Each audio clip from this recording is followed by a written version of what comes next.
अस्सलाम वालेकुम दोस्तों, क्या हाल चाल है? ठीक ठाक है। उम्मीद है आप सब खैरियत से होंगे। आज मैं आपके लिए एक ऐसा आसान नुस्खा लेके आया हूँ जिसके इस्तेमाल से आप अपनी चेहरे की झुर्रियों से छुटकारा हासिल कर सकते हैं।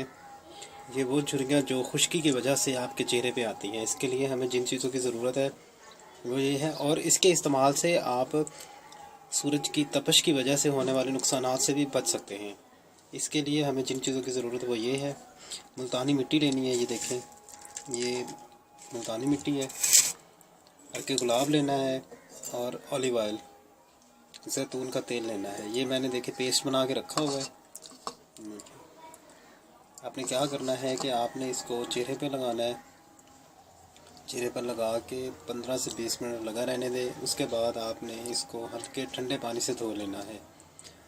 आप देखेंगे कि आप चंद दिनों के इस्तेमाल से वो तमाम मसाइल जिनसे आप परेशान हैं उनसे छुटकारा हासिल कर लेंगे।